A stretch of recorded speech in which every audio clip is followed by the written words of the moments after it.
আর এবার যে খবরের দিকে নজর রাখবো, হাতির পিঠে দিলীপ ঘোষ। রোমাঞ্চকর সফরে এবার জলপাইগুড়ির জঙ্গলে দেখা যাচ্ছে দিলীপ ঘোষকে। ডুয়ার সফরে এসে গরুমারা জাতীয় উদ্যান এবং চাপড়ামারি অরণ্যের প্রকৃত সৌন্দর্যের উপভোগ করলেন এবার রাজ্যের পঞ্চায়েত মন্ত্রী দিলীপ ঘোষ।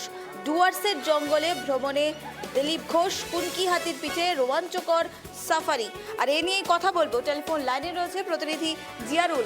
জিয়ারুল, জানতে চাইবো হাতির পিঠে দিলীপ ঘোষ, এক এক সময় এক এক কায়দায়, কি মনে হচ্ছে, কি জানা যাচ্ছে, এলাকার মানুষ কতটা উচ্ছ্বসিত, দিলীপ ঘোষ কি বলছেন? জানিয়ে রাখবো যে ডুয়ার্স সফরে এসে কিন্তু হাতির পিঠে এক দিলীপ ঘোষ, ইতিমধ্যেই সেই ছবি কিন্তু ভাইরাল সোশ্যাল মিডিয়ায়।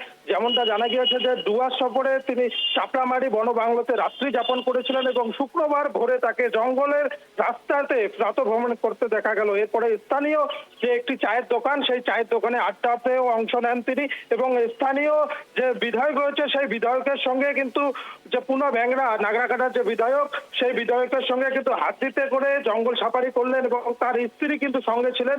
এরপর কিন্তু তিনি গরুমারা যে জাতীয় উদ্যান গাছবাড়ি এলাকা সেখানে যান এবং হাতিকে কিন্তু তিনি যে পোষ্য হাতিগুলো রয়েছে সেই হাতিগুলোকে কিন্তু তিনি তোলা এবং বিভিন্ন খাওয়ান কিন্তু তিনি দিলীপ ঘোষ। এবং এইদিকে কিন্তু বিজেপির যে কর্মী সমর্থক এবং দিলীপ ঘোষের যে ফ্যান ফলোয়ার রয়েছে তারা কিন্তু সকলে সেই দেখতে যান দিলীপ ঘোষকে এবং ছবি তুলতে ব্যস্ত।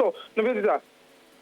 জিয়ারুল, জানতে চাইবো দিলীপ ঘোষকে এক এক সময় এক এক রূপে দেখা যায়। এর আগেও আমরা দেখেছিলাম কলকাতার বুকে যখন তিনি প্রতিদিন প্রাতঃভ্রমণে বেরোন, একদিন কিছুদিন সম্প্রতি কিন্তু দেখা যাচ্ছে তিনি বাইক নিয়ে বেরিয়েছিলেন, একটি অন্যরকম বাইক চালিয়ে প্রাতঃভ্রমণ। আর এবার হাতির পিঠে, কেমন অভিজ্ঞতা ছিল দিলীপ ঘোষের, কি জানালেন তিনি? দেখো নিবেদিতা, আমরা কিন্তু দিলীপ ঘোষের সঙ্গে কথা বলার চেষ্টা করেছিলাম কিন্তু তিনি কোনো রকম বক্তব্য রাখেননি। তবে যেটা মনে করা হচ্ছে যে দিলীপ ঘোষ এই বয়সে এসেও কিন্তু তিনি বিভিন্ন সময় বিভিন্ন রূপে দেখা যাচ্ছে তাকে।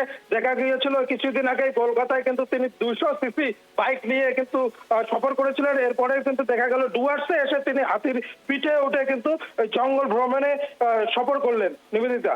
জিয়ারুল, আর কি কর্মসূচি রয়েছে তার? দেখো নিবেদিতা, তোমাকে জানিয়ে রাখবো এই জঙ্গল সাফারির পরে কিন্তু তিনি বেরিয়ে যান এবং শিলিগুড়িতে, যেমনটা জানা যাচ্ছে যে শিলিগুড়িতে একটি প্রশাসনিক বৈঠক রয়েছে তার এবং সাংগঠনিক যে বৈঠক, সেই বৈঠকে তিনি অংশগ্রহণ নেবেন। নিবেদিতা। বেশ, ধন্যবাদ। অর্থাৎ ডুয়ার্সের জঙ্গলে এসে গরুমারা জাতীয় উদ্যান এবং চাপড়ামারি অরণ্যে এবার প্রাকৃতিক সৌন্দর্যের মাঝেই পঞ্চায়েত মন্ত্রী দিলীপ ঘোষকে দেখা গেল। আর শুক্রবার সকালে প্রাতঃভ্রমণ, যেমন প্রতিদিন সকালে এই প্রাতঃভ্রমণে তিনি বেরোন, আর সেখানে দাঁড়িয়ে এবার জঙ্গলের বুকে প্রাতঃভ্রমণ, তাও আবার হাতির পিঠে চেপে।